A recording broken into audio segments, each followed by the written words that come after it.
bro, what's up? I'm Vin, And I'm Jeff. and welcome to our podcast. This week is about video games. Give me a second. What is that? Was what? What am I listening to? Hold on. Did you hear like a jingling? Oh. Like a little music? Hold on. Mute. Okay. It was your stream. Oh. Dude, I got baited by your own stream. I don't know if it was that, because like you said that at the exact same time my dryer went off. So I don't know if you heard like the little jingle from the dryer. Oh The my dryer's god. Great. Yeah. So this week is about video games with our guests Kyle and Kenny. Kyle is a repeat guest, my best friend from A&M, and Kenny is a new guest. He is my very first best friend since I was 4 years old in daycare. His mom was one of the day caretakers, and then at some point my parents needed a babysitter over the weekend, so they would send me and my sister Tran over to their house every single weekend, and Kenny and I just became brothers and best friends over the years and just kept in touch somehow for some reason, even though like he would move to Louisiana, I'd stay in Texas, he'd come back, I'd move to Florida, I'd come back, and then yeah, so it's pretty cool. So Kenny, would you give a short introduction? Hey guys, thanks for having me. I'm Kenny. Like Ven said, yeah, we've been friends for a while.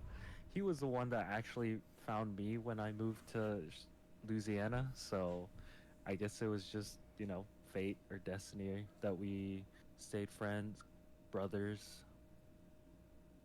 So yeah, thanks for having me. Nice. All right. So let's start off with Kyle. You want to do your quote of the week? Yeah, for sure. All right, I found this quote a couple minutes ago. It says, "My parents said that sitting at home playing video games all day won't bring you anywhere in life." And PewDiePie said that. All right. Why'd you pick this one? Because it's PewDiePie. Duh. Because it's an ironic quote because PewDiePie does make money and has a living off of streaming and doing gaming. But I picked that because to me, it's about moderation. I think there's some truth to that. Just playing video games all day, most of the time, will not bring you a lot of success. In this case, it did bring PewDiePie success, but yeah, I think to me, it's just about moderation. Okay. Kenny, Jeff, what did y'all think of this quote? I could agree with that. Video games in moderation can be a good thing. It's when you break that moderation and you spend, all day, every day playing where it becomes a problem. Yeah, I also agree. My parents actually nagged me to go outside. They're the ones who tell you to touch grass. Yeah, they actually tell me to touch grass. Nice. Oh, I actually had like scheduled time I was allowed to play during the week. Mm. Yeah,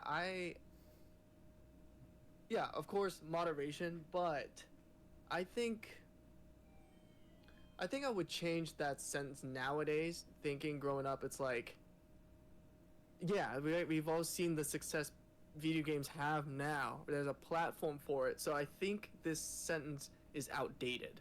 Back then, without the internet, like, I can't, it's hard to imagine how you would have made a living off of video games. Nowadays, it's like, if you want to stream and you have something special about it, right?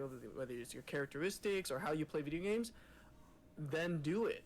So that's what I would tell my kids nowadays is if I see something special in them where they could thrive off of video games, I'll be like, if this is something you want to do, then I'll support you in it rather than trying to discourage them, saying like, hey, you won't get anywhere in life, right? I don't think that part of the sentence is productive. So that's a good quote to think about. So good one, Kyle. Kenny, what is your quote of the week? All right, my quote is, "It is not death that man should fear, but he should fear never beginning to live," by Marcus Aurelius. Aurelius. Marcus Aurelius. Yeah, there you go. All right, why'd you pick this one? I picked this one because I felt like it kind of stood out to me, especially the last part where if I'm just sitting here playing video games all day, I don't feel like I lived my life for that day. Hmm. So it feels kind of weird. Whereas the rest of the week, I'm actually out and about and doing stuff. So I guess that's how this quote spoke to me. Nice. What'd y'all think? Trying to unpack like Yeah. how he's interpreting that. So you're interpreting that as like a day inside playing video games is kind of a wasted day and you're not really living your life. Right. Okay. Whereas I'm comparing it to the other days where, I have to go to work, I go to the gym, probably meet up some friends randomly. But then, of course, you have those days where you're just wanting to chill, um, and you just sit there all day playing games. I mean, Yeah, that's an interesting quote. I think, to me, it seems like a quote about comfort zones.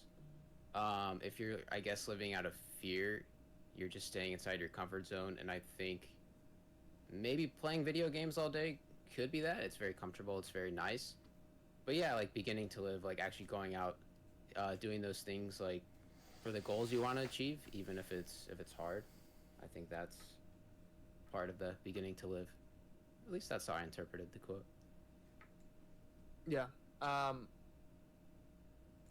always tell people is like why fear death if you've lived it the fullest, right? If you're in the place of fulfillment, everything, there's no regrets at all, then you're good, right? You've lived the full life and you feel good when you die. But how do you get a full life is actually living the life. So this quote is very applicable in that because that's what I say all the time. So yeah, most people, there's a survey done for most people that are on their deathbed, and they say that the biggest regret most people have on their deathbed is not doing the things they wanted to do, not asking the girl out, not getting that job, not doing whatever, right? They never look at like, oh, I'm so sad I did that thing. It's like, yeah, they're glad they did the stuff, even if it goes to failure or they get rejected or anything like that. So Yeah, and I think to add to that, sometimes people wait for the perfect moment to start something, or the perceived perfect time to start the goal or start this habit or do this or Right. that. And I think that's just another factor of where you're just waiting and you're not actually maybe living, or at least living to the extent that you want to in that area of your Mhm. life. you can't always wait for the perfect time. There was a quote, I don't remember who said it, but it had to do with like, they related it to trees. And it was like, the best time to plant a tree was 20 years ago, the second best time was yesterday or today. So, like, you can't always just wait for the perfect moment because it might not always come. True. Yeah, sometimes you just have to go out there and do it. Yeah, that's it. Just do it. Nike. End podcast. End episode. Done. There's nothing else to talk Not a about. sponsor. Not a sponsor. You're right. Never mind. Keep going with the keep going with the episode. I was wrong. I was wrong. All right. All right, everyone. I want each of us to go and describe our relationship with video games to get a context of how, like each of us speaking. So, Kyle, do you want to start? Yeah, for sure. So I'll just give a disclaimer. I've had some strong opinions on video games, and I think I've been on both ends of the spectrum where I like video games are the best thing ever, and also on the opposite end where I'm like, I'm never gonna play. I'm wasting my life. And so my relationship with video games, I grew up playing a lot of PlayStation 2, and I literally had so many games. I had this giant plastic bin of PlayStation games, and I ran out of space, so I had to get another bin to get more games. So I grew up playing a lot of PS2 games, then got on Xbox 360, and yeah, I just been playing games since I was really young. There's been times in my life where I played a lot less, and so there's been points in my life where I have seen not even the negative effects, just like the opportunity cost of what I could have been doing with a lot of the time I was playing. video games. There's been so many great moments as well, like split screen moments or co-op moments, online gaming, where it's like I really enjoyed that time, and had like a lot of good memories from that. So, yeah, that's my experience in a nutshell. I'll go into more in the personal story time as well. Sure. Kenny? Um, my relationship with video games is pretty, I want to say recent-ish. So when I was growing up, my parents didn't really allow me to like own a system. So my only gaming outlet was a Game Boy. So back when Ven and I were still in daycare, he would be seeing me on the Game Boy playing Pokemon like 24/7. But that was my only games back then. I think I had a couple others like Sonic, maybe Mega Man even. But when I guess the first opportunity was when I actually moved to or I hung out with Ven and his parents kind of allowed him to play games, so that's where I was exposed to it, and I think at that point it was pretty addicting. Um, but nowadays it's been pretty I want to say casual, and I'll get more into that later. Oh, my bad. I'm sorry. I got you addicted, exposed. Vin, you're the instigator. Yep. The Vinstigator. Be ashamed. Okay, Jeff. For me, video games have always been kind of a big part of my life. I mean, I've had every system released pretty much, like all the mainline ones: Sega, Nintendo, PlayStation, Dreamcast? Xbox. Dreamcast. I did have a Dreamcast. Damn. Honestly, I think I still have it in a box somewhere, to be honest. Wow. But yeah, they've always kind of been a big part of my life because that's what me and my friends did to pass the time, like when we weren't outside, you know, whether it was, you know, our season off from whatever sports we were in.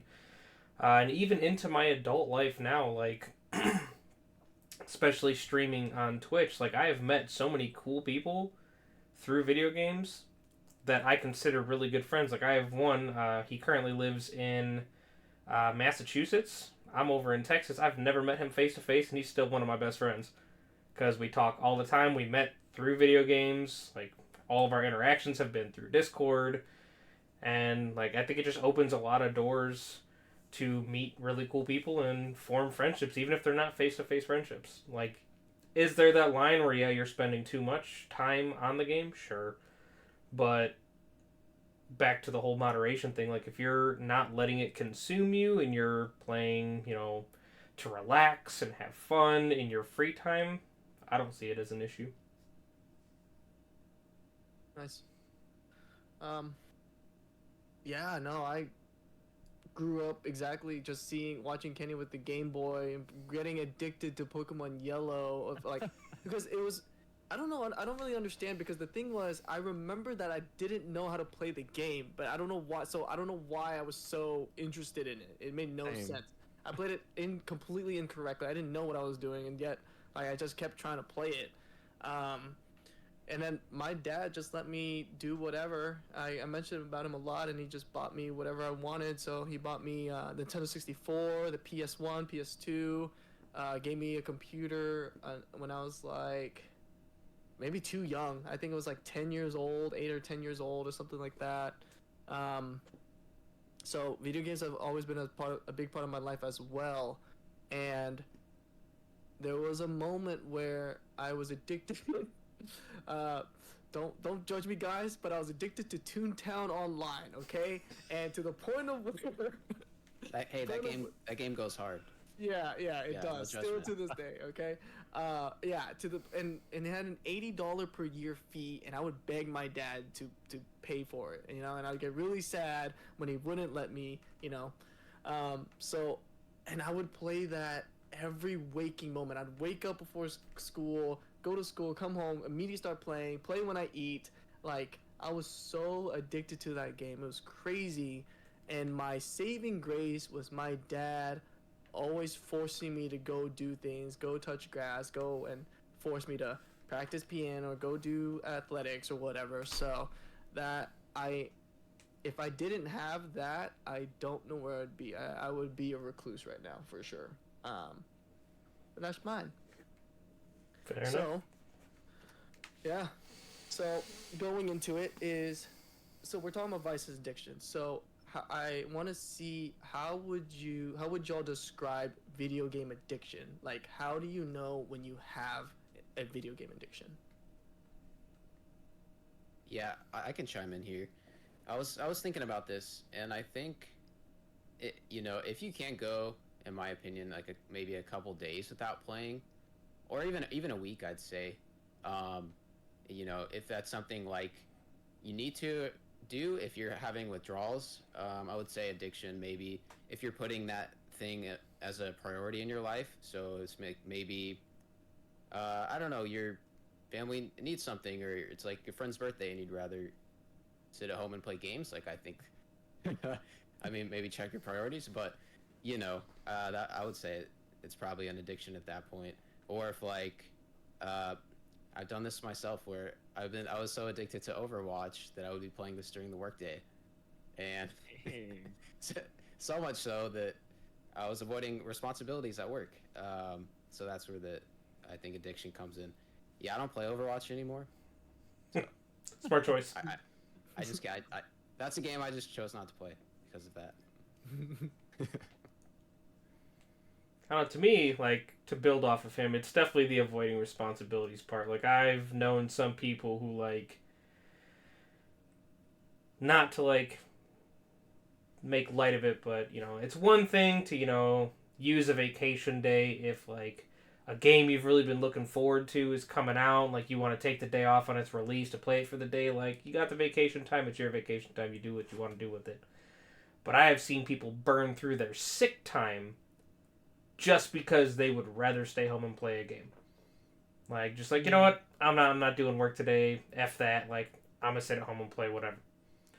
To me, that's where it's like, all right, you kind of need to check your priorities, because sick time really shouldn't be used for that. It should be okay, I'm not feeling well, or I've got this appointment to get to, or whatever. Like, it shouldn't be, I want to veg out and play video games all day.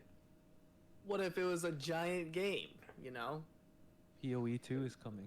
Exactly. Like I said, if you are anticipating a new game coming Half-Life out and 3. you really want to Already. play that game and you have a vacation day, like, that's your vacation days. That is used for leisure things. But, like, I've seen people who, like, will burn through their sick time, or just straight up just call in and be like, I'm just not going to do it today. Like, not feeling it. Like, that's when you really need to check your priorities, and I feel like addiction might be something you have. I would say it's when, like, including all of the above, is that it's like you can't stop thinking about it. That's what I felt.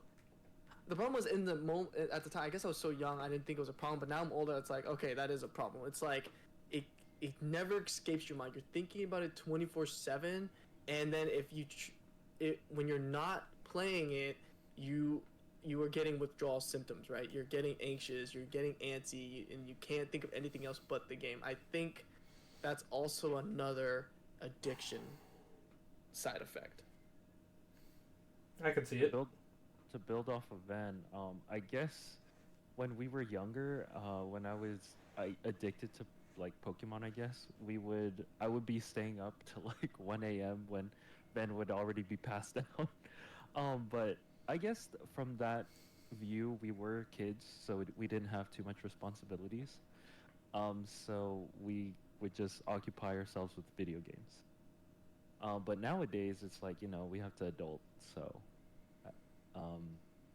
I don't think it's a good thing if video games are on our mind, like, 24/7. That's a good point, because I wanted to talk about, is there a difference between playing in your free time versus being addicted to it? Like, where's that fine line of, I have free time, why can't I play it? I think Kyle already hit that one by saying, like, playing in your free time is, I got home from a long day, I've got 5 hours till I got to get in bed or whatever. You eat dinner, you take your shower, do what you got to do, and then you spend 2-3 hours playing. Like, that's playing in your free time. Whereas, like he was saying earlier, you know, it's a Saturday and like a friend or cousin or aunt or family member's having a birthday, and you're like, nah, I'm gonna stay home and play instead. Like, check your priorities, because now you're missing life and experiences. Missing real life for virtual life. What do you mean? It's still life. So now we have virtual reality. It's all integrated. True.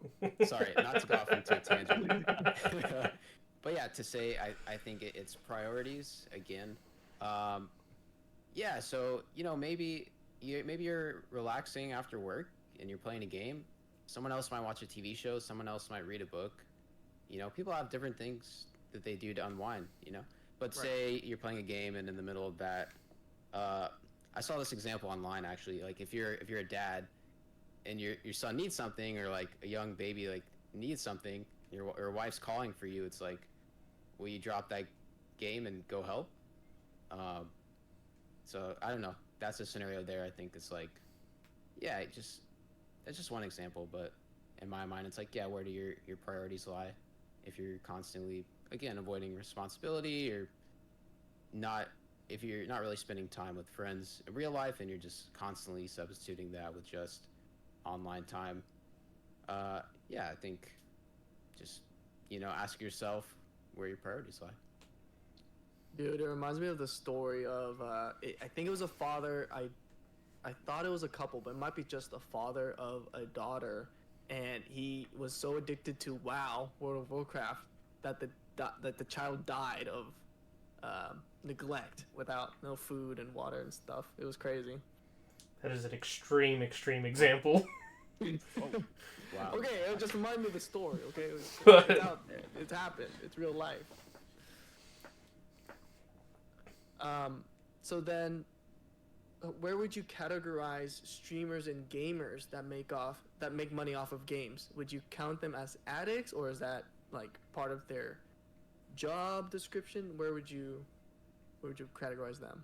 To me, that's a career. Like, if you're fortunate enough to be able to have the fan base and make your money off of Twitch or YouTube or whatever other streaming services are out there, to me, that's not an addiction. That's a career choice. Mm-hmm.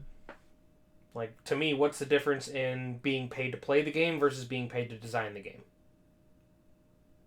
Yep, I also agree with that. Yeah. People are super lucky. Or is it hard work? I mean, they grinded the hours, right? I mean, it is hard work. Like, yes, it's a fun job, but that doesn't mean it's not difficult, because, like, A, you need to either be good at the game or be entertaining while playing it. And B, you have to stay on top of, like, the newest trends.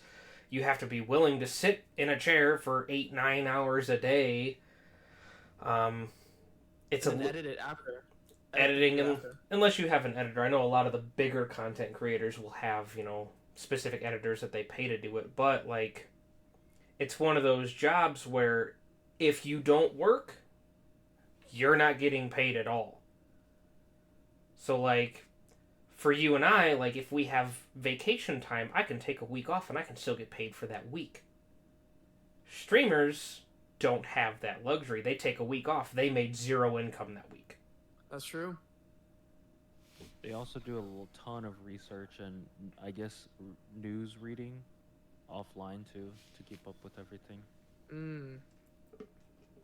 I think to answer the question, it goes back to intention. It's like the streamer, yeah, it's totally a viable career, although like pretty hard to make it. It definitely requires work.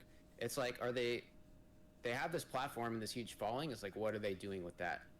Maybe it's just super entertaining, like, I don't know, maybe, they're telling jokes, or like, I don't know, really connecting with their fans and leaving them with a positive message, or like using that platform to even raise money or something like that for a good cause.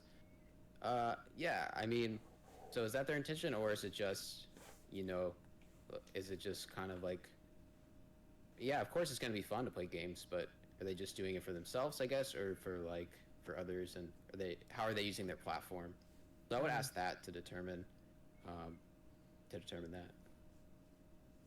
I just had a thought, kind of on a side tangent, is if you're able to make your addiction a career, is it still a problem? That is too broad of a statement because there are so many addictions out there. Mm-hmm. Like, replace video games with alcohol. Are you saying if there's a way to make being an alcoholic a career, is it still considered an addiction? Absolutely. But is it still okay? Okay. But we're not looking at video games. If one was a video game addict, and he made a career out of it, how would you look at that person? Let's just solely focus on video games. It would depend on what they do in their off time. Mm. In my personal opinion, because like there could be streamers out there that even when they're off camera, they're like, you know what, I'm still gonna sit down and play the game. To me, like, you've just spent the last 8 hours playing, go touch grass. But like, if it's, I'm a content creator, anytime I'm playing a game, I'm creating content. I do it 8 hours a day, 40 hours a week, like a normal job, and then in my off time I'm off doing something else. I wouldn't consider that an addiction.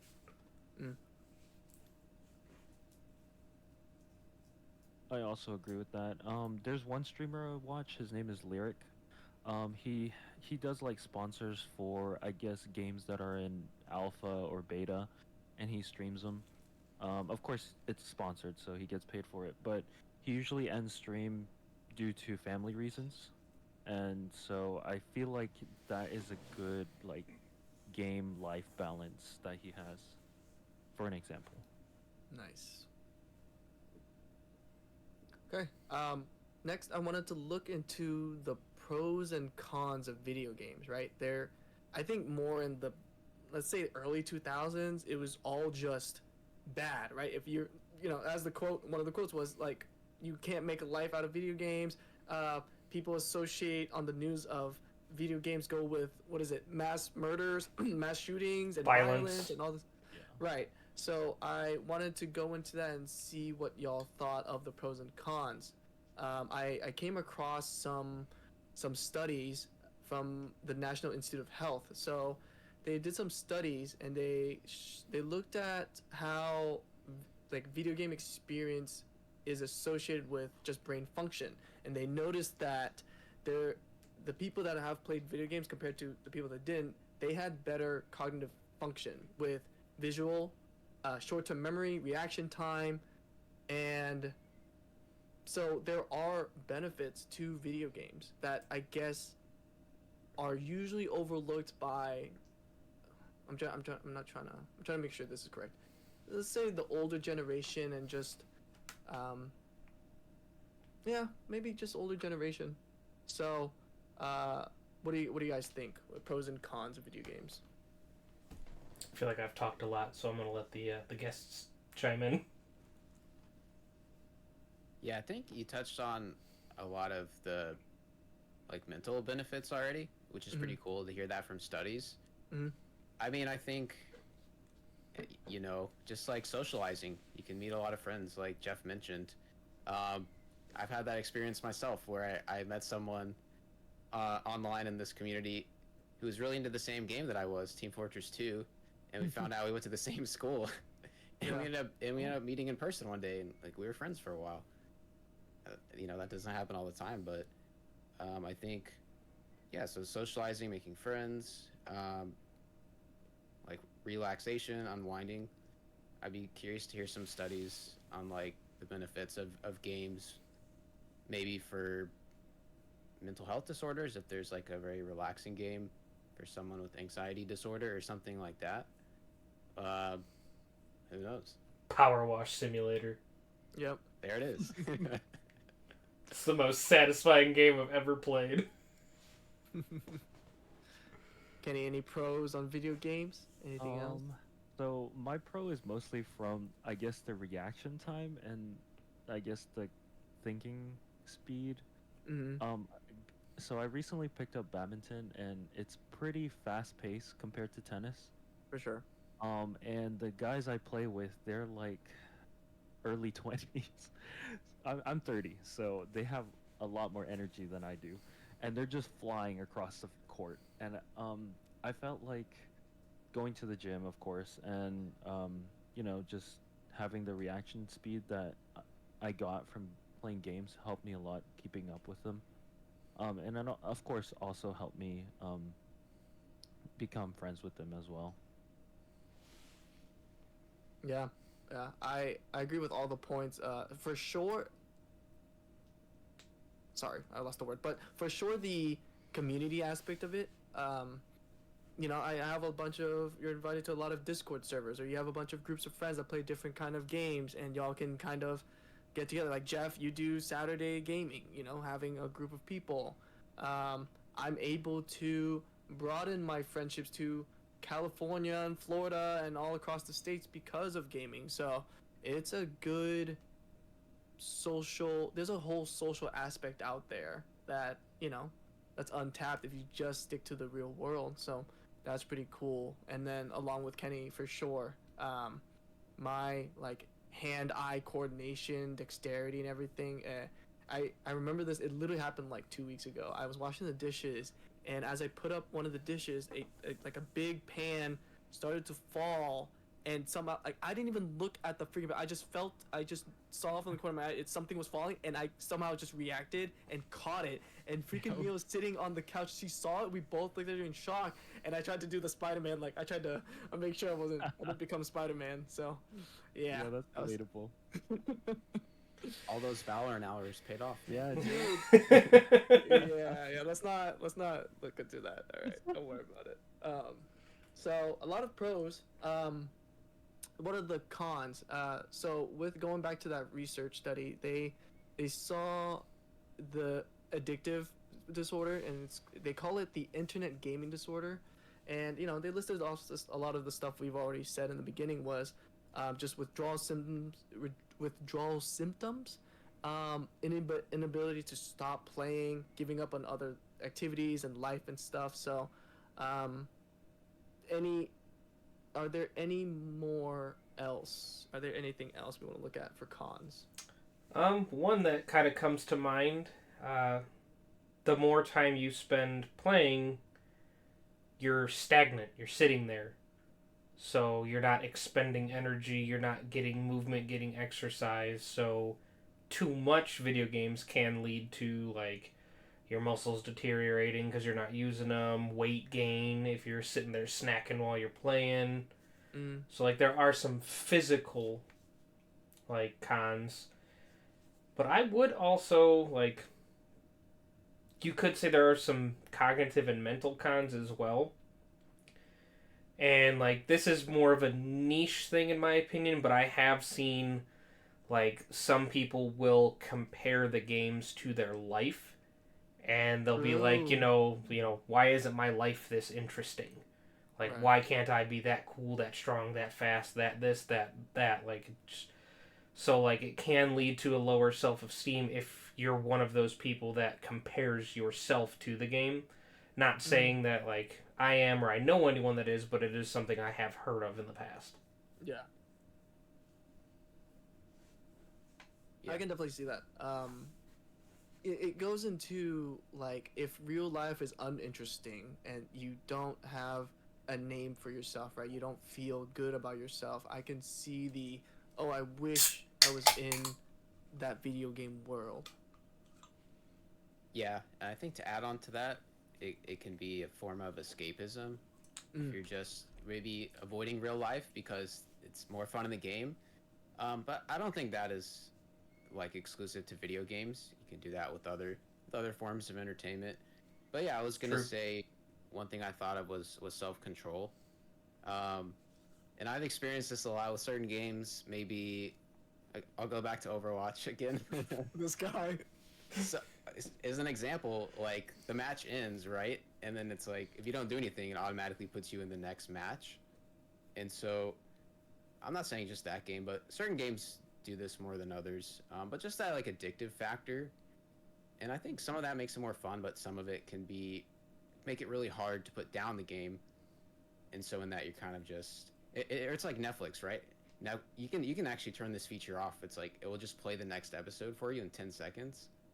So it's like you don't even have time to think. It's like, oh, next episode. So it's very easy to just keep going and binge on that. So and I don't know if that would reduce self-control or not, but it just becomes easier to binge in that case.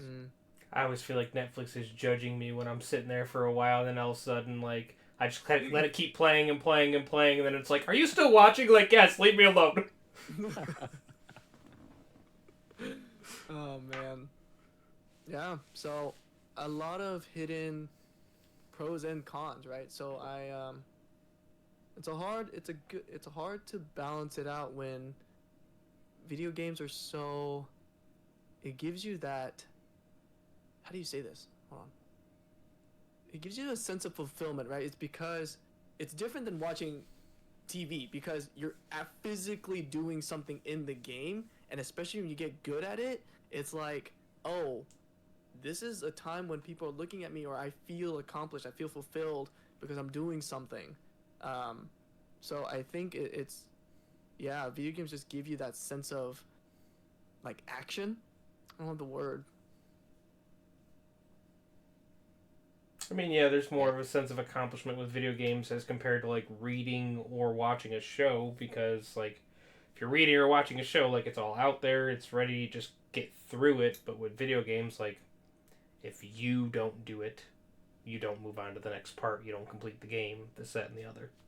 Mm-hmm. So speaking of like playing games, winning, and getting acknowledged, a big part of that I've noticed, especially with more of the PvP games, is tilting, right? Does someone want to explain tilt? Anger. Okay, not just anger. Raging? Is that what that means? Nice. Angered, not quite it. Raging? Not quite it. I would say tilting is a state of mind where, yes, you are upset, frustrated, irritated, and you lose kind of the sense of playability, right? You lose your mind is so befuddled by whatever's upsetting you that you can't play, you're not enjoying the game, or you're playing worse than you normally are, right? So, and it usually comes with a sense of anger at said, usually the person, or if yourself, but usually with tilt, usually you're gonna blame others as well. So yeah, so kind of all of that. And I wanted to go into, why do you think tilt is so prevalent in gaming? If it's supposed to be something to be enjoyed, why do people get tilted then? Too much competitiveness. I think maybe it's a healthy way to vent frustration. And when I say that, I don't mean getting upset at somebody else or like yelling at your team, because nobody likes that. I just mean, like, for instance, I've had friends that I've never heard them cuss, or they don't cuss, right? But then they're like, yeah, when they're in the game, they're just like yelling and cursing, and I don't know, maybe they're just like getting this frustration out at the game. So you think it's okay if they do it in game as long as they're not doing outside in real life? Is that what you're saying? I mean, I wouldn't personally do that. I don't know if it's okay or not. I mean, up to the person. But I'm just saying, like, from a psychological standpoint, maybe it's like a healthy way to vent frustration, like boxing or something. Completely different example, but it's like it's a safe space to let out some of that anger that you have, and it's like you're fighting the other person. It's like that's the goal, and so like if you're going head to head with, I don't know, another team or something, it's like a safe space to vent that. I don't know. You're also just a thought. anonymous too, so people can't really track you. I guess they can't really see who you are. There's a will, there's a way. Well, they can track you through IP. Nowadays.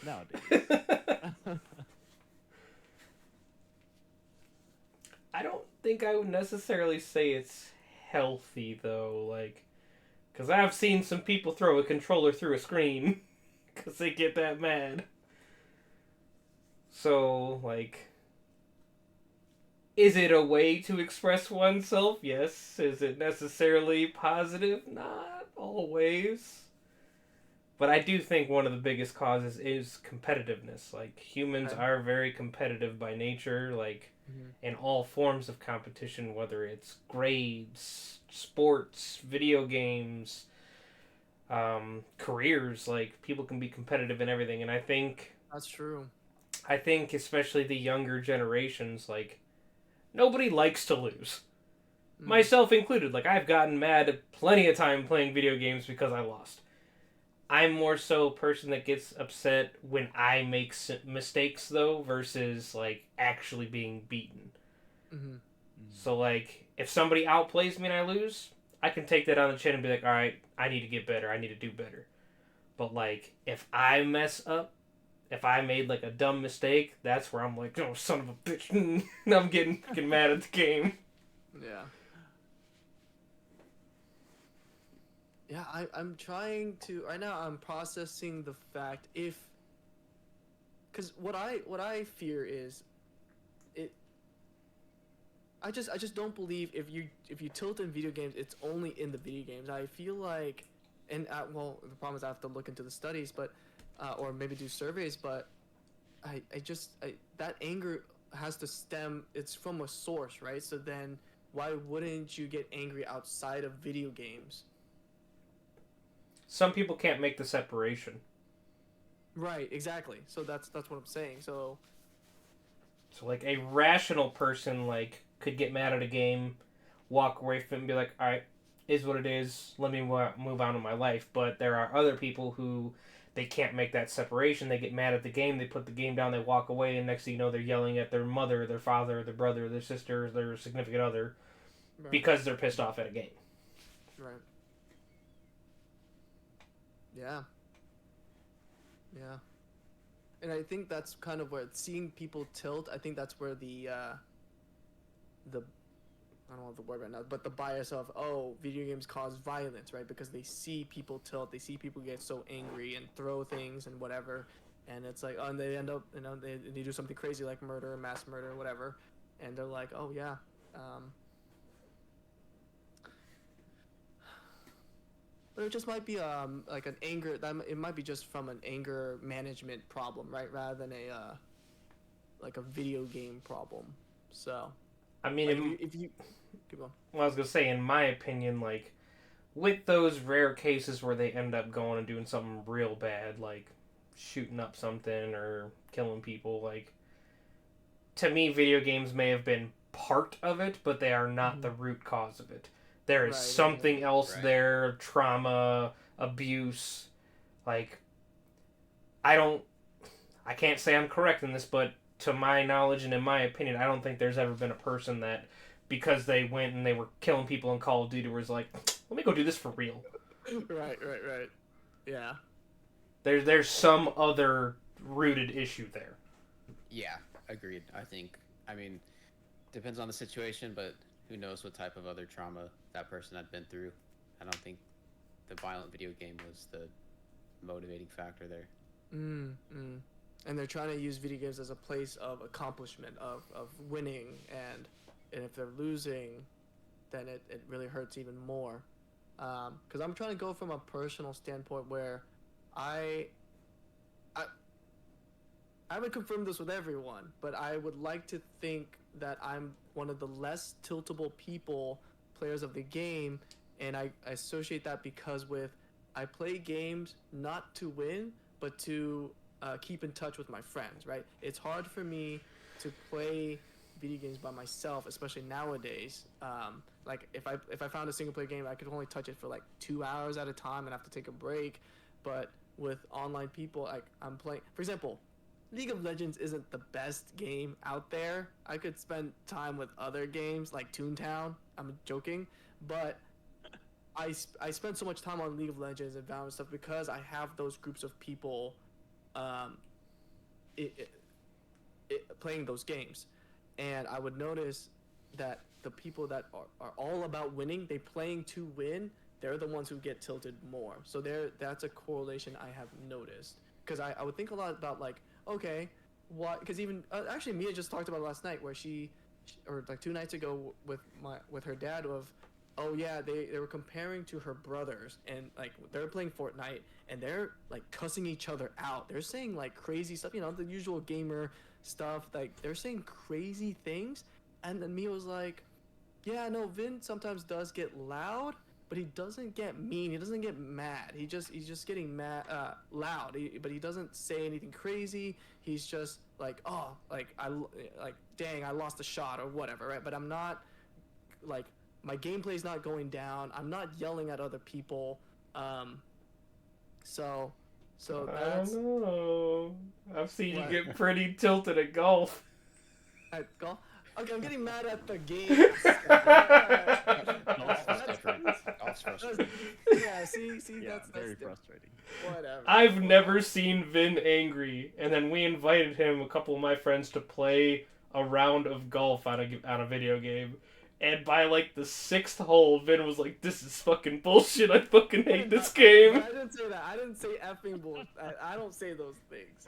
But you were getting so mad. No, it was just like this. What was happening? Everyone was throwing lava everywhere. I was like, what is going on? All right. No, Ben, I agree, man. I know your intention behind playing games is to hang out with people and to socialize. And I personally never seen you tilted in a game, but we should try out that golf game one day. Actually, no, I'm just kidding. Oh, So, God. my view of tilting, whenever I think of tilting, I think of like those streamers that yell at the mic when they're playing games and stuff. The person that comes to mind is Tyler One. Dude. See, but he's no, like, that's his whole thing, is just being an angry gamer. Yeah, so that was my like thinking process. So is he tilting on purpose for views? I would think he is. Like, half of his freakouts don't seem genuine. They're way too over the top to be real. Yeah, I think it's more of those YouTube. I forgot the word. Shorts. But yeah, those YouTube shorts of where they show the actual, just the side views of not super famous gamers, and they're breaking their freaking keyboards and throwing stuff at the TV. That's scary. Or like if you start if you start cussing out your teammates and your friends and stuff, I'd say that's tilt. It's like, yeah, at that point, I don't know. Yeah, it's pretty frustrating when that happens. And I mean, that happens in sports too, right? I've experienced that playing soccer. When one guy, makes a mistake or something when he's dribbling the ball, and then just puts that on somebody else or starts blaming his teammates, and it just brings team morale down, and then it's less fun for everybody else. Yeah.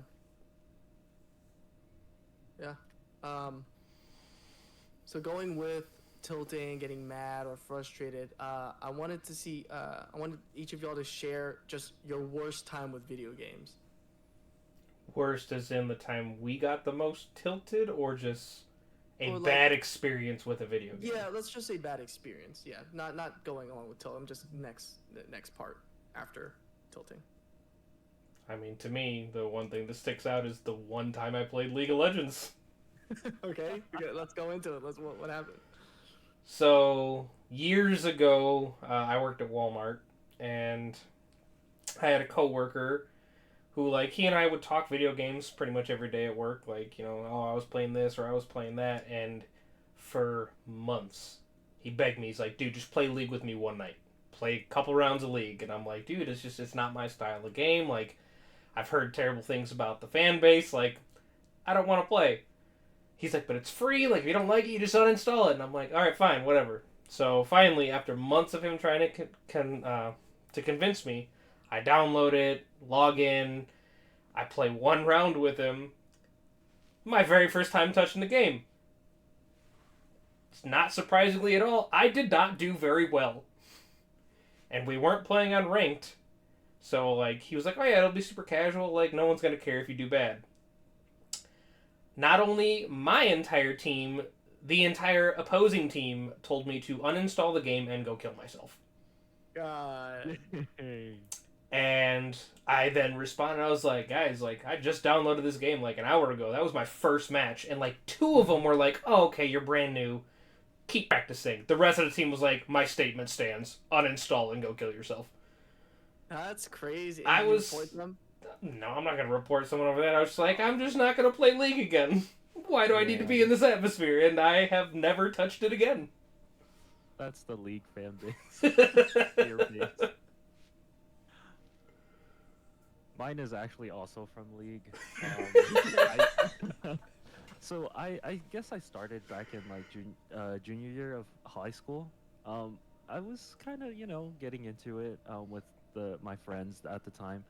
But so they were pretty good at League, so I tried to do some solo queue to just practice. And I'm a jungle main, so if any lane loses, they would blame the jungler, and that would tilt me really bad because like I'm not even at their lane. So I ended up uninstalling League because of that. Yeah. Damn. And then now you just play what is that MOBA game now? Yeah, just casual games, single player games. No, there's that MOBA League version, whatever. Oh, so I play that game. It is competitive, I would say, but it's called Mobile Legends. It's Yep. mostly popular in Asia. The reason I picked it up was because my church friends are international, from Indonesia, and that's where most of their games are, or their gaming time is in. Yeah. So in order to spend time with him, I picked it up, and it's like it's League, but it's like there's no wards. The team fights go much faster. I think each game is like 20 minutes. So why play that in comparison to League? What? Oh, it was just for like why you play League, just for community. Got it. Okay. Yeah. Otherwise they don't really play games. Gotcha. Yeah. Kyle? Yeah, for me. So it's one of my favorite games, Team Fortress 2. I've logged a lot of hours on this game, but every once in a while, it's a very old game. Every once in a while, it will be riddled with bots, right? So you join the server, you're expecting to have a good time,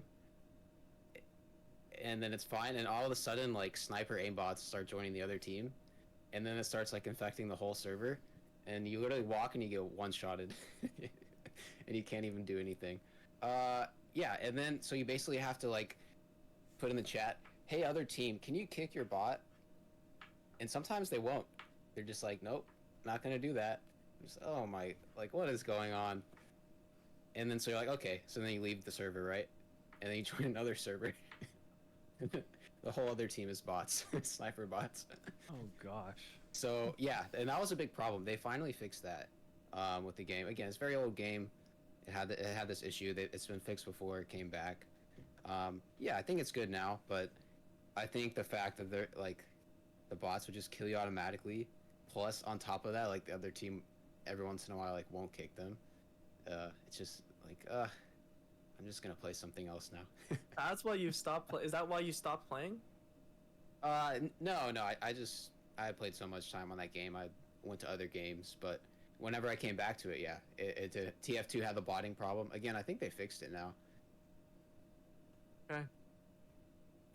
Mine literally it just happened yesterday actually, so I guess perfect timing with the podcast episode. But so I'm playing Valorant, right? It's a first-person shooter, and I'm doing the best. I like for the entire match. Like it's a 5v5, so all 10 people, I'm doing the best. And the second best person on my team is getting mad at me because of a specific gun I'm using. It's called an operator. And for people that know from Counter-Strike 2 or playing Valorant, there's like this bad reputation against ops, and they call it an op crutch. And I fully embrace it, right? I'm no shameful at all. Okay, I'm sorry whoever gets mad at me, but he's tilted on my team. We are winning. He's tilted to where like he's flaming me and gets mad at me. And there's a scenario yesterday where it was just me and him, 2 versus 5 or 2 versus 4. He watches one of the opponent revive a dead person, and he watches and lets it happen. Like, you can kill them as it's happening, and he just lets them watch it. And so I'm planting the bomb, and it's just 1v5, and he's just watching. And I go crazy somehow, and I end up killing 4 of them, and I die. And so finally, I'm so glad, and thank God he actually killed the last person. But I actually got tilted, and I yelled at him, and I said, "You are trolling me right now," because all my teams were telling me they were watching him, and they were just like, ever since he was so mad because of a gun I was using, even though we were winning, and so we win the round. The next round, he's pouring money, and he has the audacity to ask me for a gun, and because I'm the only one who has money. And in my head, I wanted to be petty. It's like I had every right to be petty because I'm doing good, and I'm still trying my best, and I don't have to buy him the gun. But I'm like, you know what? No, I want to be a better person. So I ended up buying the gun, and we ended up winning the game, right? And so yesterday was like one of the worst moments I had with a teammate. I think it was worse because we were winning, we were doing good. So how are you being so angry at your teammate like this? But I think it was one of the best moments because the thing about me is, like, I like killing people with kindness, especially annoying people. So, like, if you're, like, for example, a retail worker, if a customer's yelling at you, I love just being so overly nice they don't know how to react. So I think I'm glad I wasn't petty last night. So I want to be even better to where I don't even react. I don't even get tilted. I don't yell at him, even though I was in my right to do so. So that's my story. It literally just happened yesterday. So that was interesting. But along with that, since we talked about the worst times, let's go into, like, the best times we've had with video games.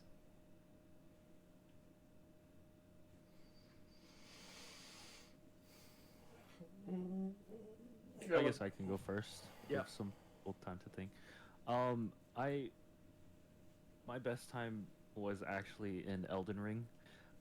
There's this co-op mod that you can do. I hate that game, dude. I say I say I'm a hardcore gamer, but I don't know if that's hardcore enough. But yeah, so there's a co-op mod that you can do. And I got somehow one of my friends that is, like, super casual, wanted to play. So we download and set up this co-op mod, and he's never touched a Souls game in his life. So it was just super entertaining watching him die to the first boss in that game. I think he spent like 10 hours just trying to fight this boss over and over again. And I was just sitting there laughing at him. Yeah, I had a great time. Laughing at others' pain. Wow. Yeah. That's Well, crazy. no, so it was his first Souls game. That's why I was laughing. Okay. But he eventually beat it. And of course I congratulated him. Nice. I'd say mine, and I can't even remember which Halo game it was. It was like a year ago. Me and 2 of my buddies were playing Halo on Legendary All Skulls. That's hard. So it was, you died every like 4 seconds. But it took us like 3 months, but we finally made it through the whole game, and like the sense of accomplishment of beating it was like, I don't know if anything can top that when it comes to games, because it was so hard and it took us so long to get past like, we had to learn the perfect spot to be, the perfect gun to have, like the perfect, like, which enemies to take out in which order on every single mission. It took us so freaking long. But we did finally end up getting through it after like 3.5 months, and the sense of accomplishment was like up there. Nice. I renounce my hardcore title. I didn't do it by myself. Trust me, I could never do that on my own. It was me and 2 other guys. Man. So for me, my best experience gaming was also Halo, but not campaign. It was Halo 3 custom games. So I remember the first game I ever got for 360 was Halo 3, And yeah, it was just like, we're relaxing after school on a weeknight. Like, got like 8 people in the party. We're just doing some custom games, like playing zombies or something like that. They have like this mod. It's called Fat Kid, and you have this zombie with just so much health, and he's super slow, and he's running after you, trying to get you, and you're like trying to slash through these obstacles. You're going through this whole map, and they got Forge. You can build your own maps in Halo 3. Yeah, there's just a lot of creativity there, and a lot of my friends were on that game, and it was a great time. Yeah, campaign was fun too. Can't say I ever did Legendary All Skulls. That's dedication though. Don't recommend it. Jesus. I don't think I'll ever do it again, to be honest. Damn. So, wanted to see how y'all would raise y'all's kids if you ever, what's the word? What's the sense? If you ever get kids, if you ever have kids, how would you raise them, teaching them about video games? Moderation. Like, I'd probably be sitting there next to them playing with them, but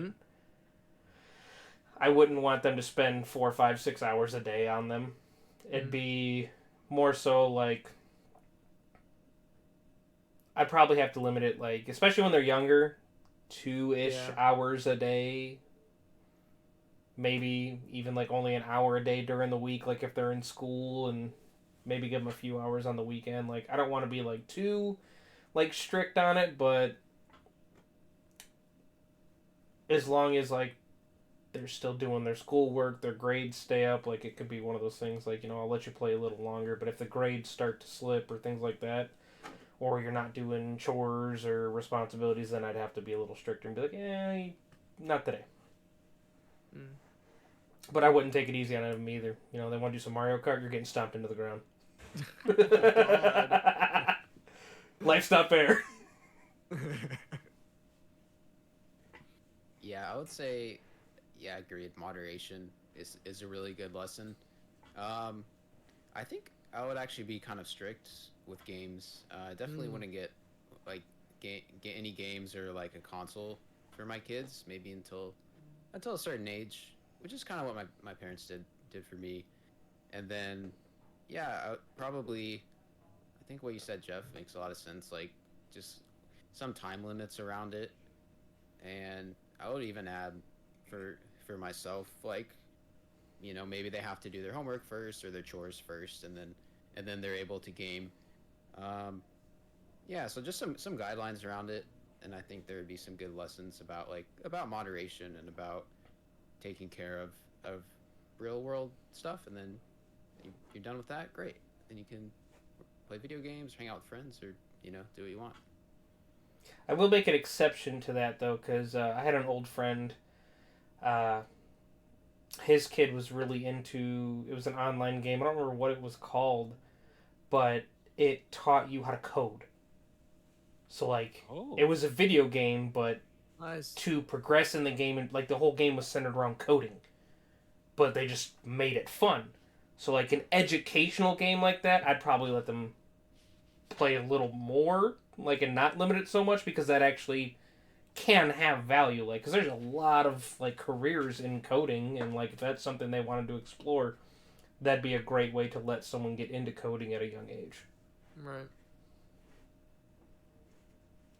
Sorry, I just remembered that and I wanted to bring it up. Oh no, you're good. I would also go with moderation. That's how I was raised. So, do homework, chores first, and then I could game.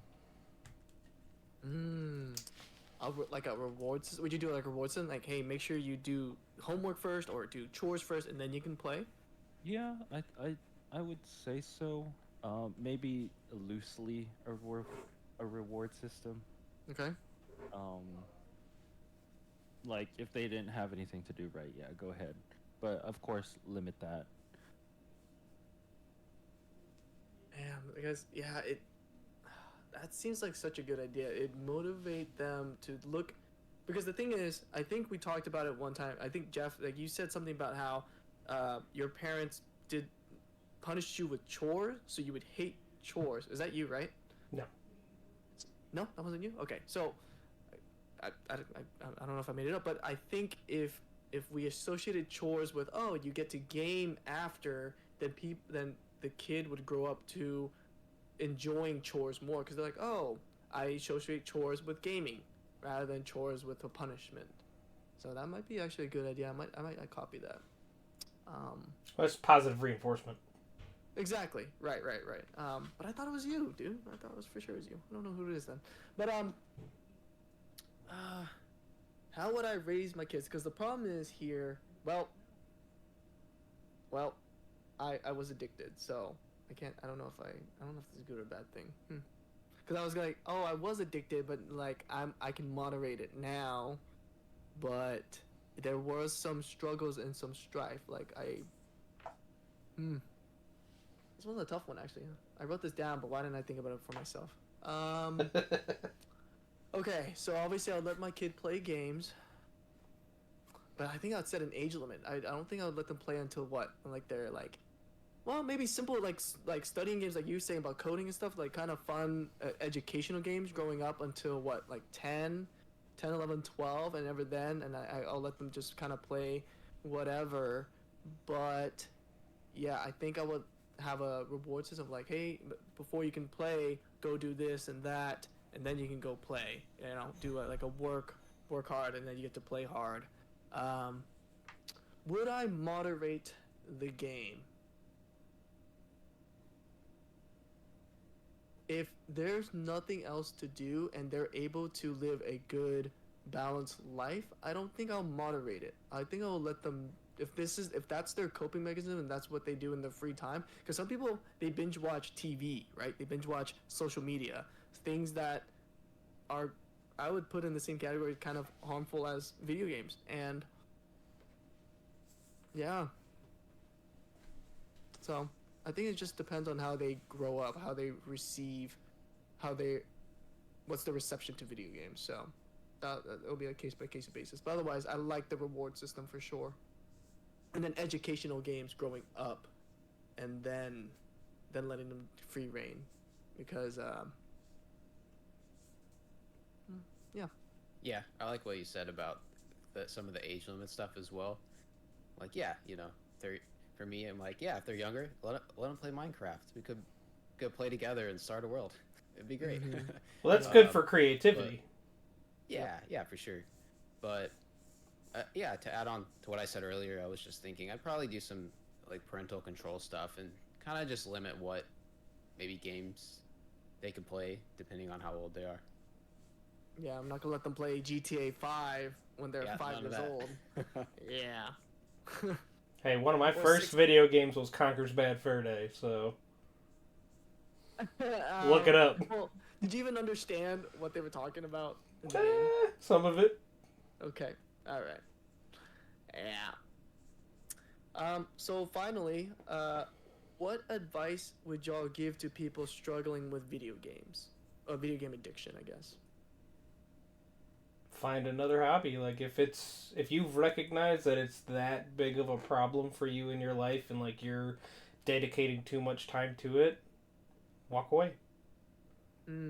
Like, I wouldn't say I'm addicted to video games by any means necessary, because like, yes, I do spend a decent amount of my time playing, but I also have zero problem walking away from it. Like, for the entire month of October this past year, the only time my computer was turned on was Saturday nights for our community night game night, and then when we record this podcast. I didn't do any solo, like, gaming on my own. I was able to easily walk away from it for an entire month. And even since then, like, we're only 2.5 weeks into November, the first time I played games on my own was Friday, and I just had a game up while I was watching the Tyson Paul fight on my other monitor. Right.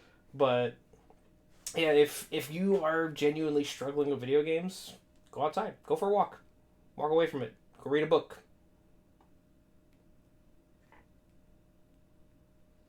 Yeah, for me, I would say, I would ask what's the intention behind, you know, all the gaming that you're doing, or the gaming that this person is doing.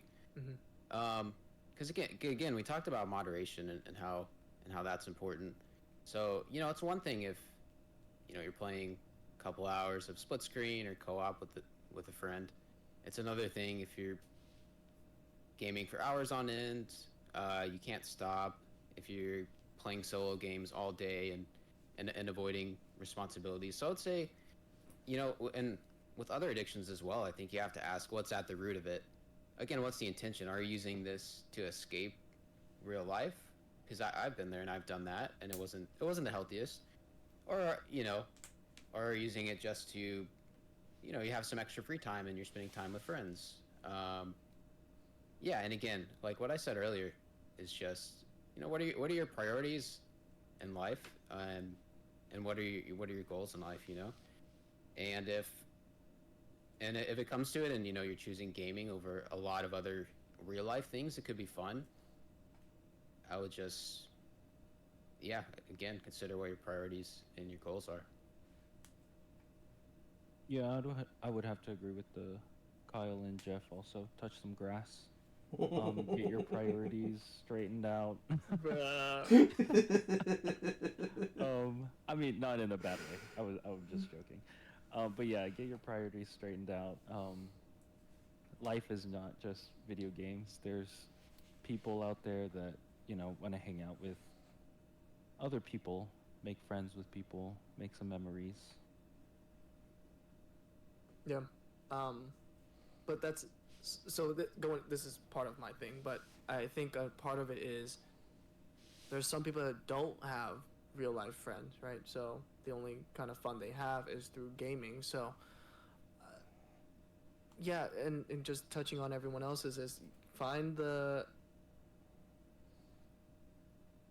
if it's getting in the way of your life, you need to find the thing that gives you purpose, right? And that's a big ask, because I'm trying to relate it to myself. Was I got away from addiction because I started to care about my life, I guess. Like high school was finishing up, and then it's like, okay, what is gonna help me in life is the working out, the making friends and keeping them, and going to school, and working, and all these things that kind of brought me more joy than the video games. And then I was able to integrate video games with the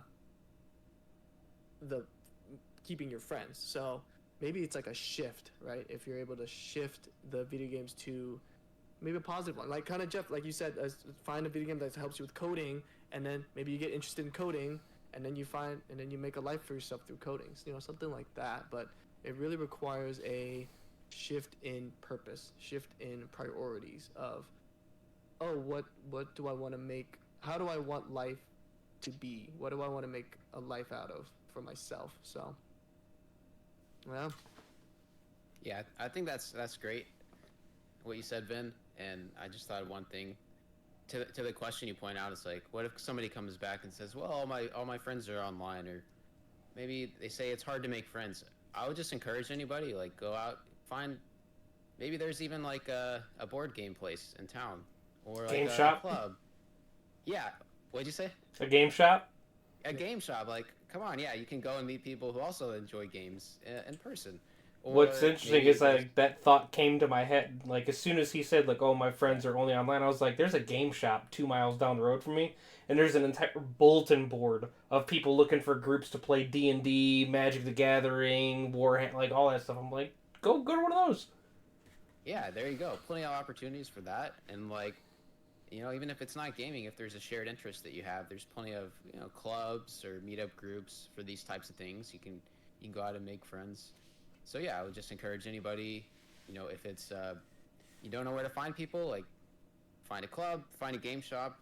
If you're scared to go out, I would say just go out and do it anyways, and it will probably turn out better than you thought. Maybe you'll make a friend, and you'll have a good time. Take the leap of faith. Yes, sir. okay. Now we get to the testimony section.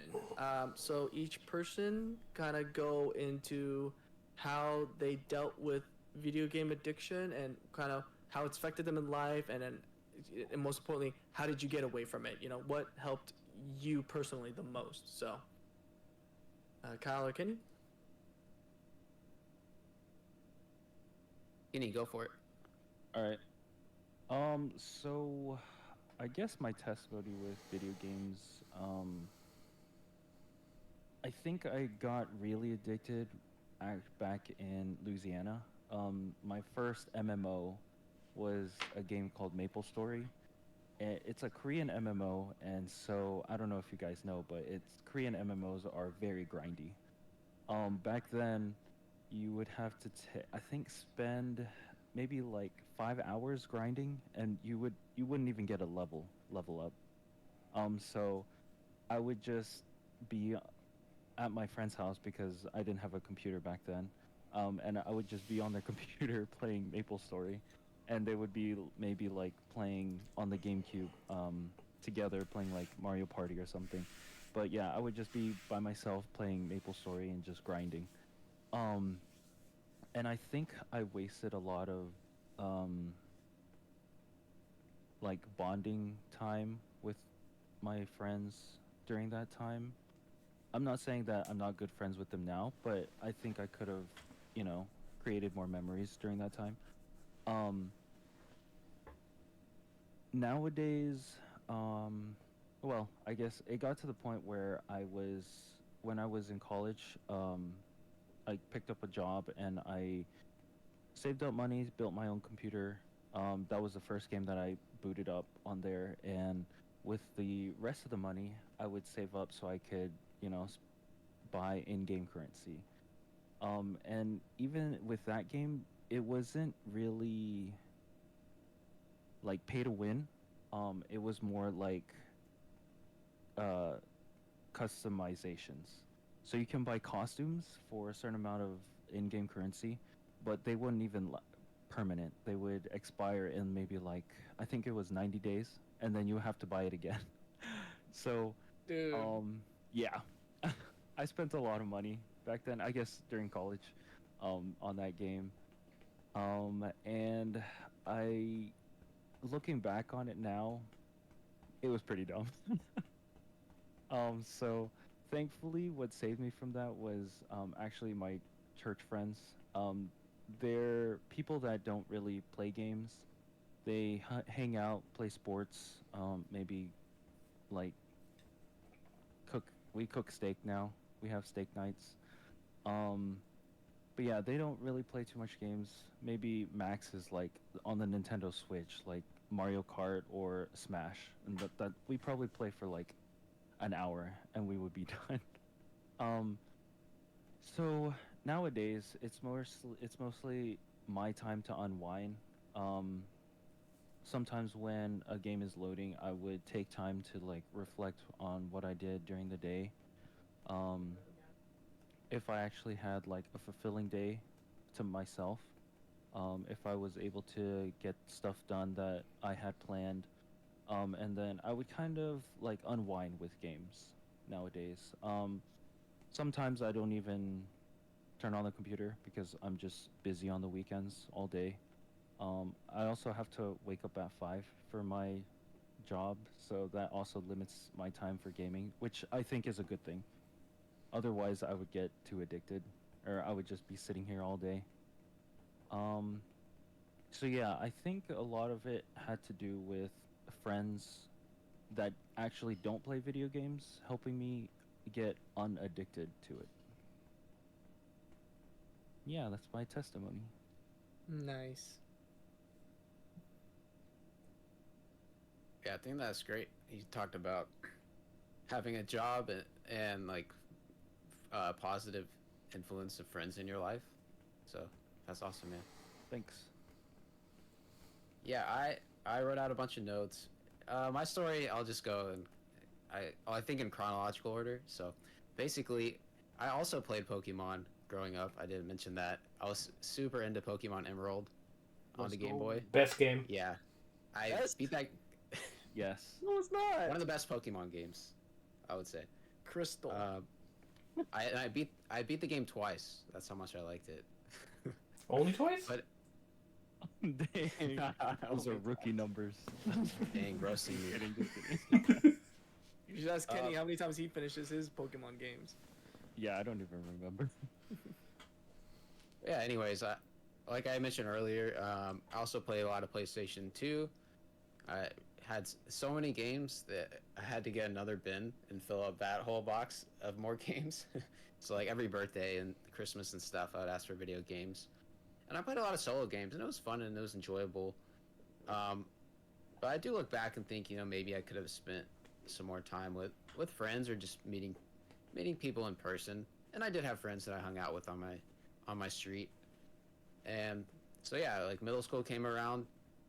There's a time when kids actually played outside.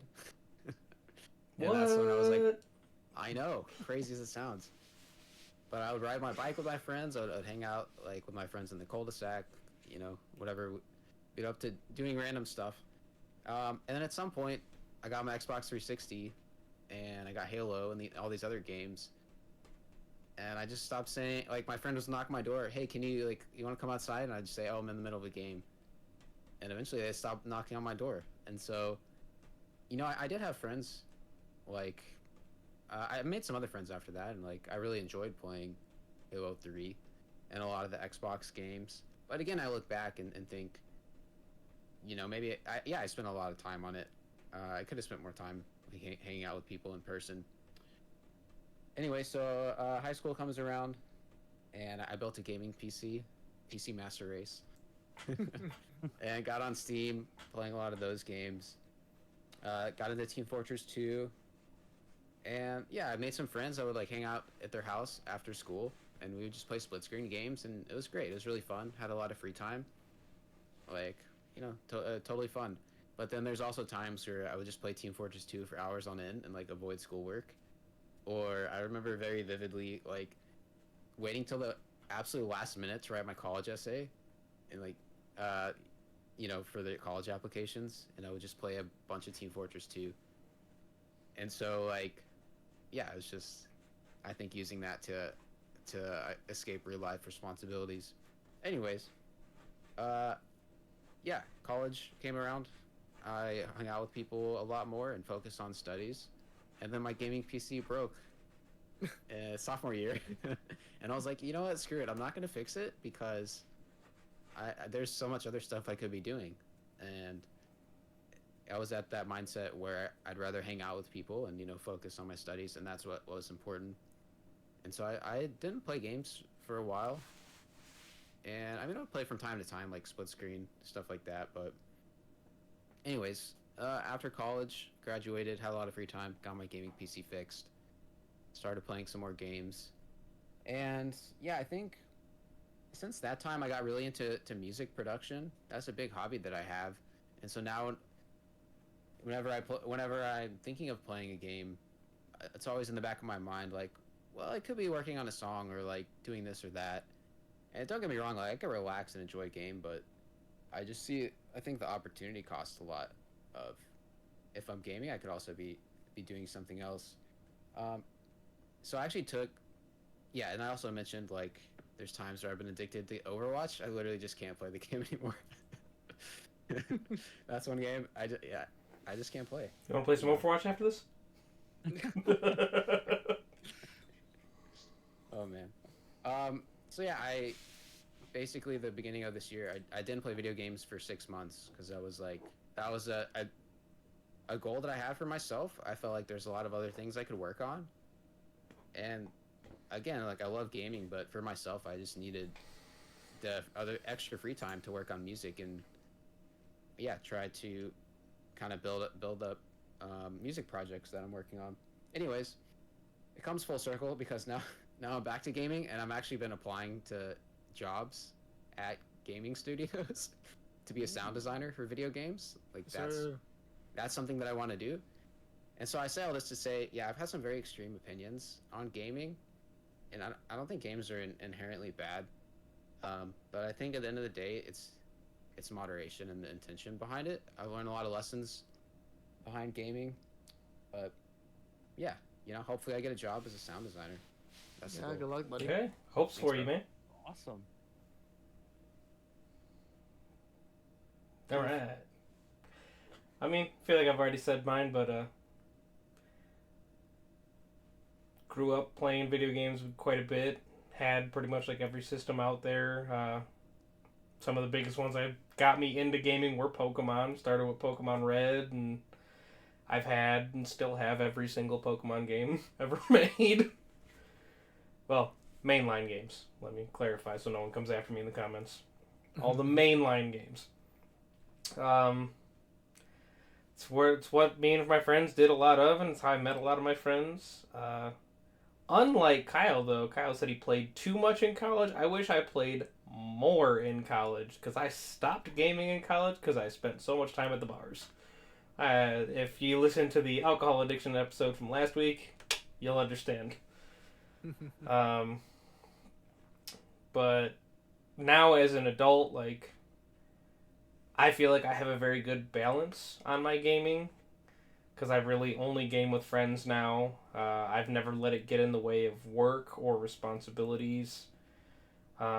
And even then, like, it's a bonding activity for me and my wife. Her computer's literally set up 3 feet to my left here, and we'll spend some of our free time gaming together. Yeah, other than that, like, I wouldn't say I've ever had a video game addiction. I've always used it as a pastime, and I've never let it get in the way of doing other things.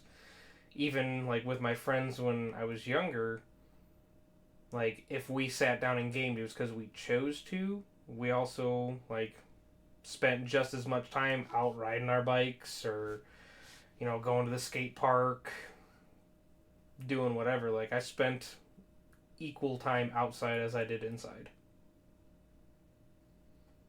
Nice. I said most of my stuff too, so I'm just gonna point the more relevant stuff is,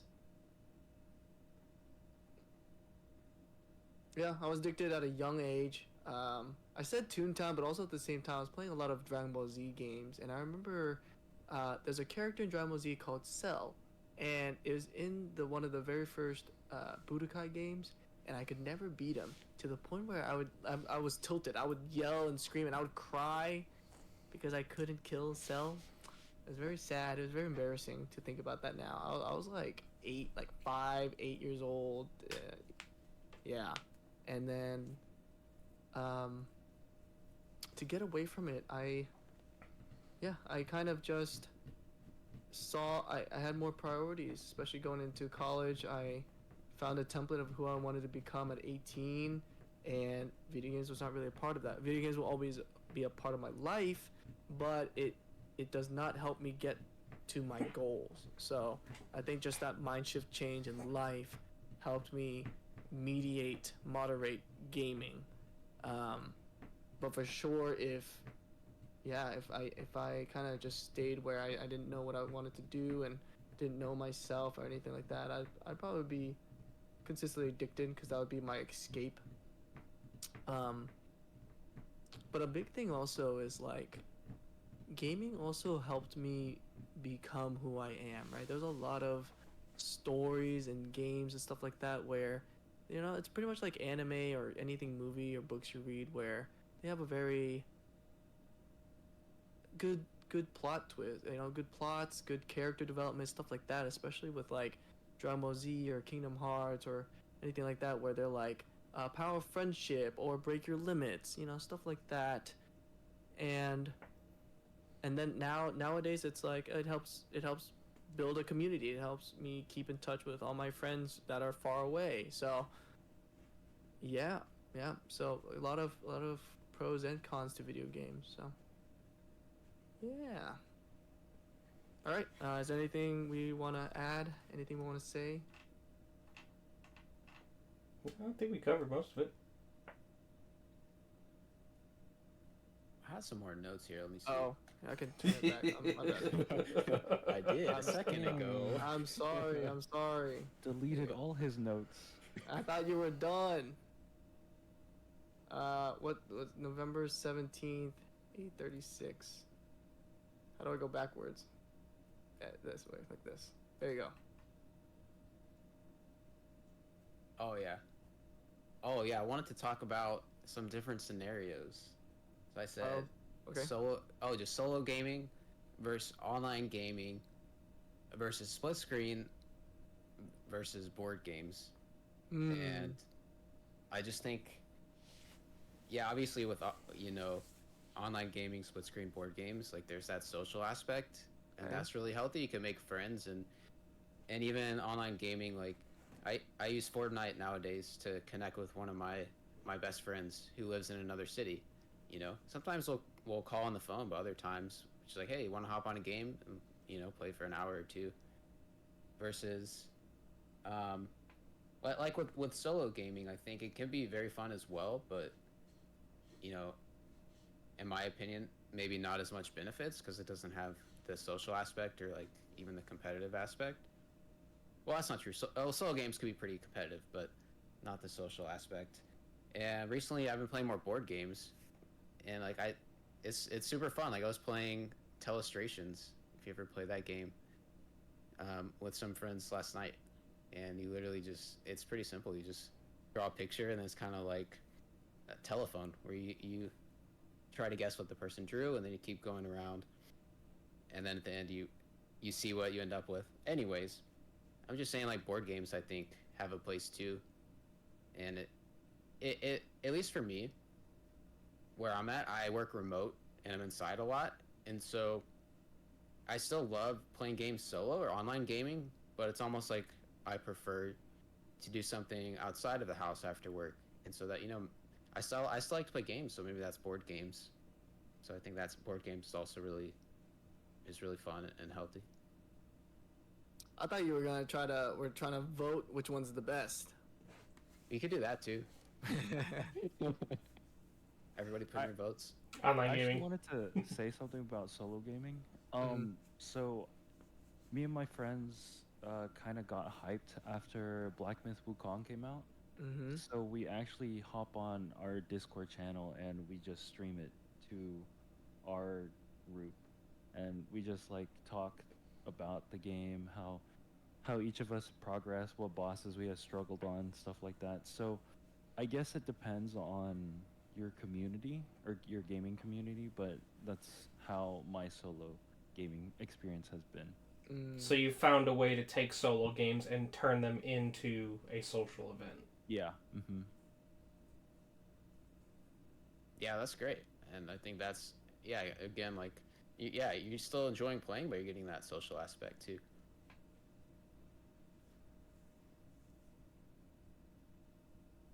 I like the board games aspect. I forgot about board games. Well, I think because this episode's about video games, but it is a game, and a lot of board games, they make you think, right? They're not very just like you can just mindlessly play something or competitively or anything like that. Board games usually are very thought provoking. So I do like that. Now, which one's the best? Online gaming. You'll have, yeah, I was gonna say online gaming, mainly solely on the base of like you have a community, you can interact with other people, but the problem is story wise, solo games are gonna be the best. I would agree. Yeah, agreed. But yeah, I think it's online gaming.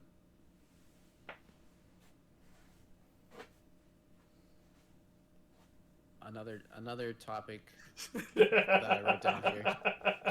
I guess I'm leading this now. or something? Yes, who's the host now? Hey, these All are right, your notes, who's the man. host You now? do. I'm the captain now. Okay.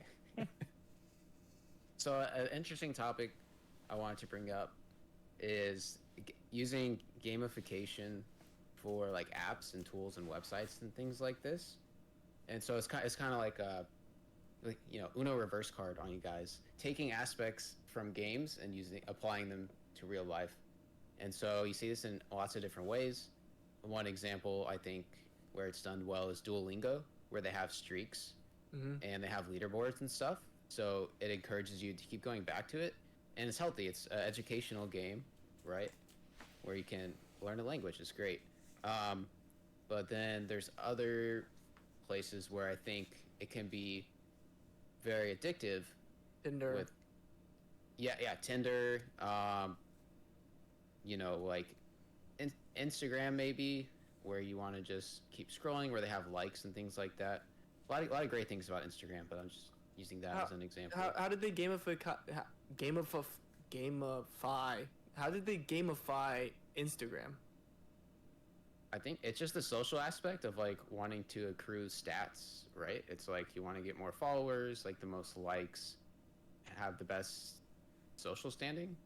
I don't think that's a game that's the way thing you can though. look at it. I don't think that's a game thing. I think it's like a principle from games though, that is used in social media. Like the more likes you have, the better. Yeah, or just like the social aspect. I think that's more just a social media thing, yeah. Because like Duolingo's perfect, right? They gamified it, right? You try to accumulate more gold, wealth, whatever, and you use it to, Yeah. yeah. And well, Strive said in the chat said it's think of it like a high score. He's got a Interesting. point there. Right. It's yeah, you could call it like a leaderboard or something. Or is- And Hmm. It's like Yeah. it's loosely gamified, but I can see the connection there. yeah, and maybe another example of like not the healthiest gamification is maybe some gambling games, right? It's like the odds are always stacked against you, and so and casinos will do a lot of things to keep you engaged and keep you there because they know like the house is always going to win. So I think, I mean that's games though. Maybe another example. I'll come back to it if I think of one, but I just think it's cool to look at all the things that make games maybe fun, and take that and apply it to real world stuff to make it more fun to do real world things, like learn a language. As long as you don't add ads to them, like every other freaking mobile game. My God, it sucks. Watch these 3 ads to continue going. Yes, it's so stupid, man. Like back in the day, they didn't have ads at all. You pay for the game once, and then you have the full game. You don't have to keep watching ads every so often, going to another game, and then ads on that game. It's stupid. Welcome to capitalism. Yeah, exactly. I actually have a friend who, so they were learning Spanish together, and apparently on the iPhone you can like add each other and see each other's stats. Mm. She was, I don't know if she was addicted to like learning Spanish or just being number one, but she completely finished Duolingo's Spanish course. It was insane. No way. Yeah. I didn't know there was an end to it. I thought it was forever. Yeah, I don't know. Mm. I mean, I guess eventually it would end with like a fluency test. Be my assumption. Yeah. All I right, didn't know you Kyle. could beat that game. Yeah, me I didn't know you neither. could beat Duolingo. Yeah. I didn't know it was a game. Another example, Vin, I know you use this, is Habitica. I use this? Yeah, it's been a while, but it's like you have your character, and then you get to have pets, and you get to choose like what class you want to be, and it's a habit tracker app, and it's a website, but you can invite people to join your party to like, you know, if you do your habit for the day or check off whatever goal you're trying to achieve, like you get coins, or you know, you could also use it as like attacking the monster. So it's like you're in a party, and it's like you basically fight by doing your habits or doing your goals. Dude, that was not me. Yeah, dude, it's been a while, but No, Wait. I think you also invited me, Ben. Oh, I played that? What the heck? Yeah. This What is sounds this? very familiar. Habitica. Okay, I need to look this back up. What the hell? I'll share it with you on Discord. I swear you played it. This might be a long time ago. What the hell is I mean, that's this? not a bad way to keep yourself accountable, though. Like, if you have a group of friends and, like, you have just use, like, workout. Like, you have a workout goal, work out so many times a week. Like, that's a way to keep you and your Yeah, friends how did you- accountable. How did y'all remember this? Holy crap. I only remembered it after Kyle said it. Oh my god, what the hell? That's crazy. Yeah, so it's like it's a productivity app, but also like a self-improvement tool. And so I think there's a whole space there that's really cool in a lot of apps. use gamification principles to keep it interesting, to keep it fun, and to keep it social, so that you could take some of the things you like about games and apply that, to your goals and to things in real life. I think It's pretty in my cool. history. It is. There's no denying it now. Yep. What the hell?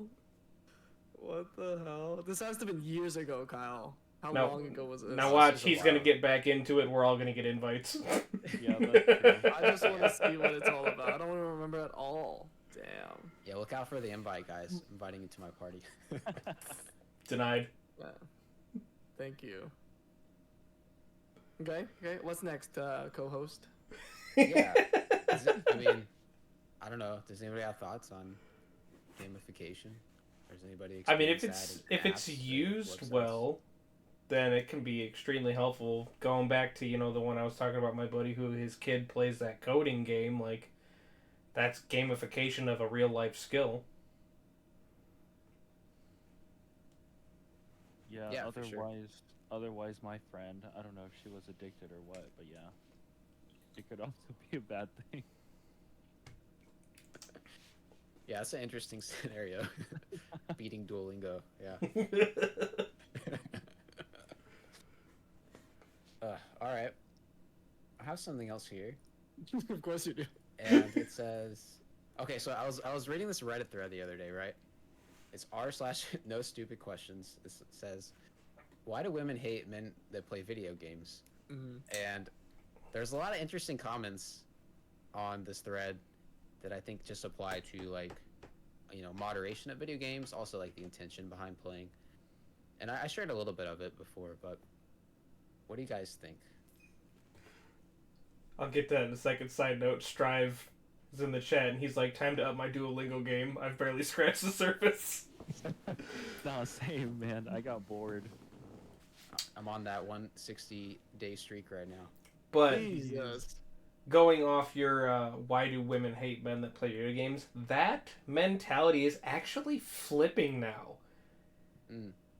From what I've seen, like on social media and like people that I know, and I'm not making a blanket statement for all women, so please do not take it that way if you're listening in, but a lot of women these days actually prefer the men that are playing video games and spend their time at home because they don't have to worry about what he's doing in his free time when they're not around. Like, solely from a faithfulness aspect, they don't have to worry about their man being out at a club and talking to girls and doing this or that or the other. Like, at any point in time, their friends can be like, "Where's your man?" She'll be like, "He's at home playing Call of Duty right now." And they can say it with full confidence. I actually have some experience with that. So, my ex, she's kind of more of a social person. I would say more than I am, or like a going out kind of person. So she would actually be kind of upset that that I'm not jealous or anything. It was kind of weird. Yeah, it was very weird. Because I would just be playing games. I wouldn't be talking to girls or anything. I would just be raiding. Why aren't you trying to talk to girls? Yeah, it was a really weird experience. Wait, she wanted you to go? I don't know. I don't know. She just told me that. I That was sounds like a dangerous situation. Yeah, that was really weird interaction. Well, Jeff, we could bring our SOs in and see what they think about gaming. I mean, I already told you, Cass games with me, and she, like, anytime she leaves the house, she has no worries about what I'm doing, because anytime she leaves, I'm like, alright, I've got 2 hours till she gets home. Let's see what the boys are up to. He actually left to go get me a... I love this. I'm very interested to hear her perspective. Well, let me see if I can get her in here. And yeah, I'll share something while you guys are away for a second. A lot of the answers in this Reddit thread, from what I read, tend to be about just playing way too much video games. It seems like the women that are sharing had an experience where the man is just playing so much video games in his free time that he's just avoiding responsibilities completely. to the point where like chores don't get done, like not enough time with kids, or like one of the comments was like, yeah, I would go over to his house and then I would just watch him play video games for 4 hours. It's like, what? It's like, okay, that makes sense. You know, you're not actually spending time with your significant other. You're just playing games. I mean, it's one thing if you know, like, you both enjoy games and you're playing for a bit. That's different. But, anyways, Mia has joined the chat. Hello, Mia. They said hi. Hi. All right. How do you feel about me playing video games? I don't care. Why don't you care? Because I live with you. Okay. And I spend time with you all the time. So if we didn't live together, would you care about how much I played video games then? Yeah. Why? Because it's like, you could be spending time with me instead of playing games. Mm-hmm. But so what if I was able to, what if I still balance out, like I still come see you and everything? If you balance it out, I still don't care. Okay. So you don't hate when I play video games. No. Is there any other questions? Okay. Alright. Thank you. That's it. Oh, Thanks. this is not my Bye. Cass is unable to come in here at the moment. That's okay. Okay. Alright. Okay, co-host of the day. What's next? Yeah, I mean, that was all I had, guys. I think, Yeah. Jeff, you stepped away. The only thing I was saying is, like, it's really cool that you guys both enjoy games and can play together. And it's like, now it's not just something where you're like, okay, I gotta find my time when I want a game. It's like, oh, this is an activity we can do together. Yeah, the only issue we run into is we Right. have a different taste in games. Oh, okay. So, like, I'll be like, oh, this is what I want to play tonight. And she's like, no thanks. So it's like, all right, let's find something we can play together then. Or probably at least once a week we'll do parallel play where, like, we're sitting next to each other. Like, we may not be necessarily interacting with each other, but I play what I want to play, she plays what she wants to play, and that's still considered quality time for her and I. Yeah, that makes sense. I guess I can share my experience. So one of the girls I dated did not like games. All right, and I don't know, just had a bad attitude about gaming. Yeah, the reason I say this is, like, I don't think that's just her mindset. A lot of people might have this mindset where they're just not interested in games, or they really don't like their significant other playing games. And at one point, we're long distance, and we actually started playing. There's this game on Steam where you can play board games, and you could literally do a puzzle together. Or you could Tabletop play Simulator? checkers. Yeah, yes, Tabletop Simulator. And at that point, she was like, okay, not so bad. So then it was an activity that we could do together. And I think I understood where she was coming from, because there has been times in my life where I was addicted to games and not actually, spending enough time with people that I cared about, I think, and just playing a lot of games. But now it's like, yeah, at the time when we were dating, I was just playing, Fortnite like twice a week or something, and just playing with one of my best friends who lives in another city, like I shared, just to catch up with him. And so at that point, I was like, yeah, gaming is just a way to hang out with a friend. It would be like the same as if you were calling one of your friends or something. But that was my experience. Nice. Or not nice, depending on how you look at it. Well, that's all I had, guys. Anything else you guys want to add? Spoken like a true co-host. That's your, that was your section, man. You want to take over the motto this week too? Thanks for letting me co-host. Yeah, sure. Yeah, okay. All right. So we'll end it here. So this week was video games. Next week we'll talk about gambling. Woo, gambling. Jeff with the motto. All right. Don't forget we do have our Discord server. It is the Brothers Bonfire. If you are wanting a community and a band of brothers who are going through similar experiences as you, then come join us and take a seat at the bonfire. All are welcome, and the link is in the About section. Along with uploading every Wednesdays, we're also streaming the podcast. Now it's kind of like whenever, so we need to touch on that. So come hang with us after the podcast. The stream is a safe space for anyone to just chill, hang, and chat about anything. Take care, guys, and thank you, Kyle and Kenny. Thanks, guys. Thanks. Woo! Okay, let's end it here. Actually, I'm going to end the stream as well because I do have to bounce out Bye. today. Okay. So, any of y'all on the stream, thank y'all for tuning in.